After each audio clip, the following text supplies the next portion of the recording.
Yo, what's up, guys? GFX here, and bringing you a game of Search and Destroy. When I did my dual com with Chris Smoove, someone told me that I talk too fast. Someone told me, like, GFX, I think you would do a whole lot better if you just slowed down. If you slowed down your commentary and just, relaxed and did your commentary. And I never thought about that. And I recently was looking at some speech therapy videos, and I was just checking them out just to see what people do when they're trying to learn how to speak to a large crowd and how to do, just to help myself out, because I'm constantly on this battle of, self-improvement. I think everyone should be, always trying to improve themselves. It's a really great thing to do. I mean, while you're here on Earth, the best thing to do is to maximize your story, maximize your life here on Earth, and that's the only thing you can do. That's the only thing I believe in. So, looking at that book, they say that if you're talking too slow, you're probably not talking slow enough. And I can definitely tell just based on looking at my commentary here on the chart that I haven't skipped a beat yet, and that's pretty crazy. One person that does this very, very well is Chris Smoove, and I've been talking to him about it,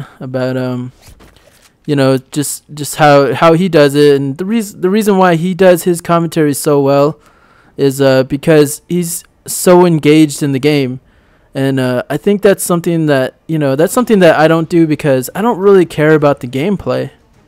I honestly I just like playing the game and talking to you guys about some ideas that have run across. And one idea, or one thought that came to me earlier today was, why channels die off, why people don't ever get off the ground. And that's definitely happened to me plenty of times, and I definitely understand how that feels to make like a really awesome video, spend weeks on editing and get it out there, and you only get maybe like a couple hundred views. At one point that was me, and that when I first started, though, it wasn't me, because when I first started I got a shout out right away from Wings of Redemption, but this is back when there wasn't a lot of commentators, and I got, if you watch the GFX Lab movie, you guys can you guys can see the whole story about that. But I did so many remixes, and the reason why that initially my channel boosted like so crazy was just because I had a unique idea.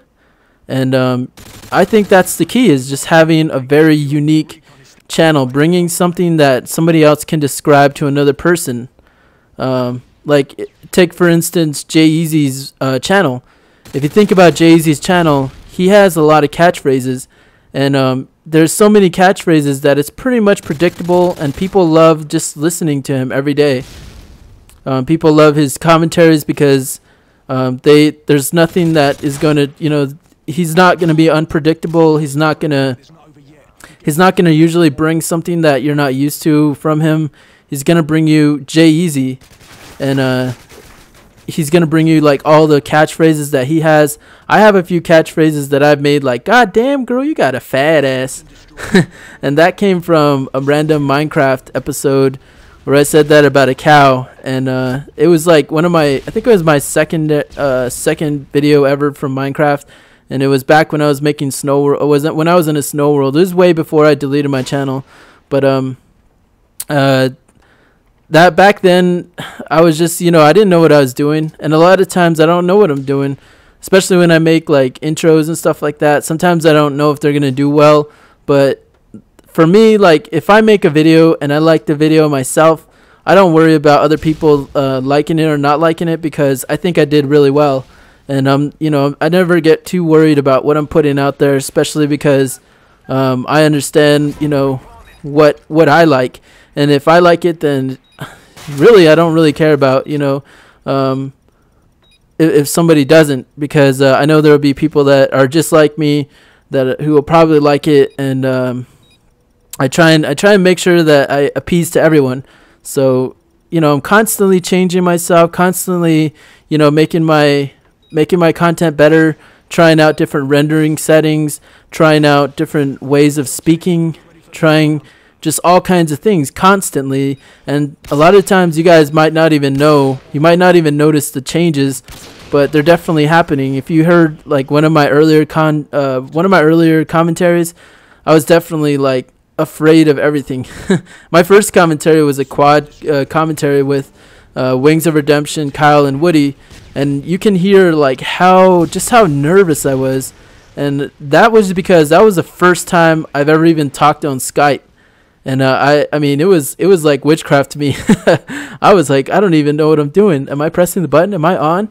I just kept doubting myself. And the thing is like Wings, like right when I got on Skype, right away, like I didn't even have time to test out my mic. He's like, "You're fine." Then he starts recording, and I was like, "Oh, what are we gonna talk about?" I didn't know what I was doing. Like I was scared. I was sitting there on my chair, like in sweat, like sweating. Like, what am I gonna talk about? Because at the time, those guys were people that I really looked up to, and I still really look up to them.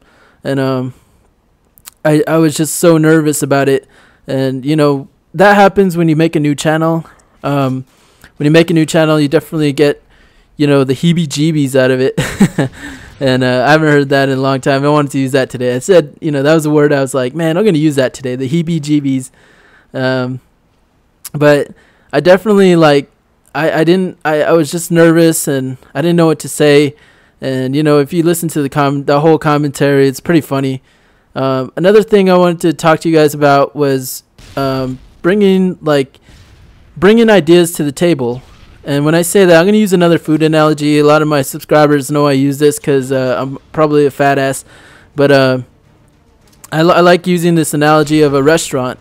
You don't want to go, if you want to start up a restaurant, you don't just go in the middle of the city and just look around and say, hey, what do you guys want to eat? I mean, then no one knows what they want to eat. Like if you know, well, you know, when you're with your family or whatever, and everyone's like, what should we go out to eat? You know, like you when you say that, everyone doesn't know what to say. Everyone's like afraid of everyone else's answer and everyone else's opinion. But you always have that one guy who's like, you know what, let's just go eat Chinese. And then everyone's like, all right, that sounds good. So you have to be that person that takes that initiative. You have to be that person that basically tells everyone else what's good.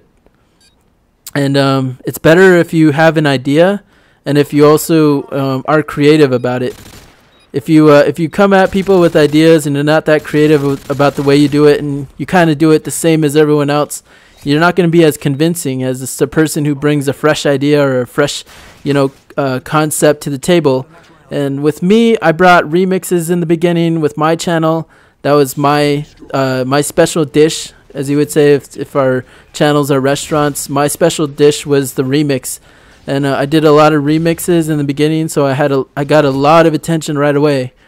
And another thing is like bringing another thing is you have to bring more ideas than you serve. I know that was pretty retarded on me, like plant a claymore and run right in front of it. But you have to bring ideas. You don't want people bringing their own menus to your restaurant. Which is pretty funny. Like, imagine if you went to a restaurant and you brought your own menus. Like, the cook might not have the ingredients, you know, like it just might be a bad combination. So you have to definitely bring your own flavors, bring your own you, and you don't have to be somebody that you're not. You know, you don't have to pretend to be somebody else, but you know, you can do that. Like Dr. Disrespect, he brought a character out, and a lot of people appreciated that. So, you know, this is kind of an advice video for a lot of the people who've asked me, like, hey, GFX, you know, how do you start a channel? How do you do commentaries? The basic idea is bringing something fresh to something that's already worn out. Like, think of this whole thing as like McDonald's. Think of a lot of the commentaries are kind of like McDonald's. Everyone does the same thing, and everyone, you know, cooks burgers, but some people add, you know, special things to them. Like Jay-Z, I'd say Jay-Z brings like spice. he brings a very high energy sort of commentary with, you know, catchphrases and everything that I've said before, and that makes his channel And I'm using Jay-Z the most because he's the most. If you guys haven't seen his channel, he's got a very, he's very outgoing and very strong with his presence. So if you guys want to check out what I'm talking about, a really good example, I say go check out his channel. But those are my thoughts for today, and hope you guys have a really epic day or night or whatever time it is, and peace out.